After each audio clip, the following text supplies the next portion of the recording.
Il y a des péchés que nous sous-estimons. Chaque péché n'a pas la même manière d'intervenir sur la gloire de Dieu dans votre vie. Dans le livre de Proverbes chapitre 5, il est parlé par exemple du péché du sexe, masturbation, impudicité, ça veut dire avoir des rapports en dehors du mariage, homosexualité. Les gens ne veulent plus qu'on parle de ça. On va parler. Non frère, je dois te dire la vérité de Dieu. Les péchés de sexe sont très dangereux. La Bible dit, fuyez l'impudicité. Ça dit, c'est un péché contre lequel il faut détaler. Amen. Hein? Le monsieur là, il me guette. Quand je le vois, je me sens faibli. Pendant que tu es encore lucide. Ferme le téléphone. C'est ça qu'on appelle la fuite, la coupe. Enlève le numéro. On dit pourquoi? Parce que quand tu le vois, ta chair n'est pas tranquille. Toi-même, tu sais que des pensées commencent à naître. Tu es d'accord, il ne faut plus lui parler. Il faut fuir.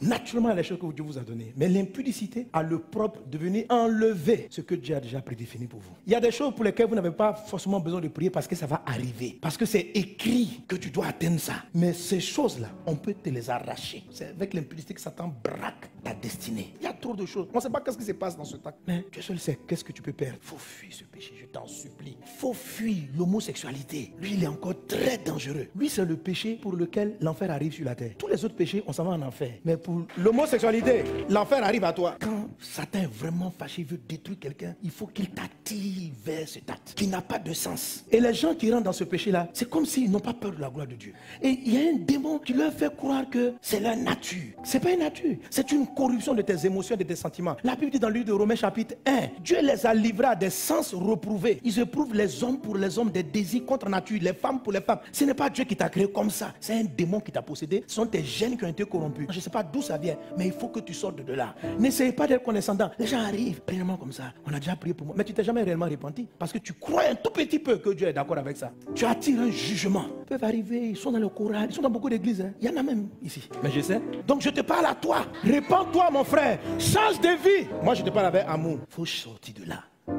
Ce n'est pas facile parce que c'est un démon qui donne l'impression d'être toi. Ça veut dire même quand on prie, c'est rare que tu vas voir un gars comme ça tomber. Vous priez, la gloire de Dieu vient, tout le monde est sous l'onction, aussi sous l'onction. C'est-à-dire qu'ils n'ont pas peur de Dieu. Frère, fuis ce péché. Vous voyez? Donc il y a des péchés comme ça qui vous privent de la gloire de Dieu. Il y a d'autres sortes de péchés. Là, j'ai parlé de l'impudicité. Le mensonge est un péché qui envoie Satan dans tout ce que Dieu a prévu faire. Le mensonge ne peut pas t'arracher ta bénédiction. Le mensonge associe Satan à un projet que Dieu a pour toi. La Bible appelle Satan dans le livre de Jean chapitre 8, le père du mensonge. C'est-à-dire, quand on dit le père, c'est celui qui engendre. Maintenant, s'il y a un père, c'est qu'il y a une mère. La mère du mensonge, c'est celle par qui le mensonge sort de la bouche. Donc tout ce que tu engendres par mensonge, Satan en est le père. Et en tant que père, tu ne peux pas l'interdire de venir voir ses enfants. Si tu bâtis un mariage sur un mensonge, Satan a un droit de regard sur ton couple. Vous vous rencontrez, vous vous mentez. Toi, tu mens à la fille. Elle aussi, elle te ment. Puis vous vous mariez dans le mensonge. Hein, ça, vous venez à l'église. Les pasteurs prient pour vous, vous mentez. On dit, vous là, avant de vous marier, vous vous êtes connus. Pasteur, jamais. Jésus est vivant. Tu mens. Et lorsque tu mens, Satan est calme. Mais c'était ton mariage.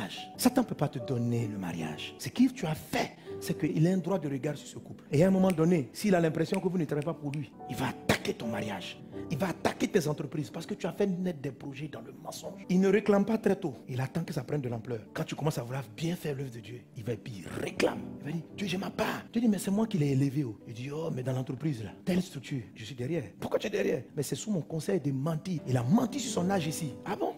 Je suis le père du mensonge. Dieu, le créateur, peux-tu me refuser de toucher mon enfant? Sa vie actuelle, je l'ai enfanté en lui disant de mentir. Son couple, il me doit quelque chose dans ce foyer. Frère, c'est pourquoi quand vous arrivez à la phase 6, il faut vous repentir. Tout péché peut être pardonné, mais il faut confesser. Même si tu as menti pour entrer dans ton foyer, Dieu pardonne. On fait des erreurs parce qu'on a peur, parce qu'on a fait des choses, mais il y a la miséricorde. Comment je peux bénéficier de la miséricorde si moi-même j'appelle ce que je fais là, ce n'est pas péché? Tu comprends? Donc même si je demande pardon, je vais recommencer. Mon ami, il faut qu'on mette le doigt sur ce qui est péché pour qu'au moins on puisse se repentir. C'est pas parce que je vais te cacher ça que le ciel te sera favorable. Tu n'es pas exaucé parce que beaucoup de domaines ont été bâtis dans l'impudicité, dans le mensonge. Il y a des gens de péché de la bouche, comme les injures, parler mal. Ça là, c'est un péché qui ferme le ciel. Dieu n'aime pas ça. Quand tu commences à insulter, à parler mal des gens, il y a un procès contre toi. Faites attention à ce qui sort de votre bouche. C'est pour ça que tu n'es pas exaucé. Et il y a des péchés comme ces péchés de parole là, qu'on sous-estime. Il dit, mais moi je vous dis, quiconque se met en colère, même la colère contre son frère mérite d'être puni par les juges. Que celui qui dira à son frère Raka, Raka ça veut dire tonneau vide, mérite d'être puni par le Sanhédrin. Et que celui qui lui dira insensé, donc dans ce mot là, vous voyez tout ce qui est bête, il n'y a rien dans ta tête, tout ça là, mérite d'être puni par le feu de la géhenne. Alors, vous pouvez imaginer combien de fois la manière dont les frères, les sœurs, vous parlez souvent à vos nounous, combien ça bloque vos prières, vous n'avez aucune idée. Je t'ai dit, il n'y a rien dans ta tête ou quoi? quoi? On a mis l'eau dedans, ta bouche la parle mal aux gens. Et après ça, tu arrives au culte. Oh, je t'adore.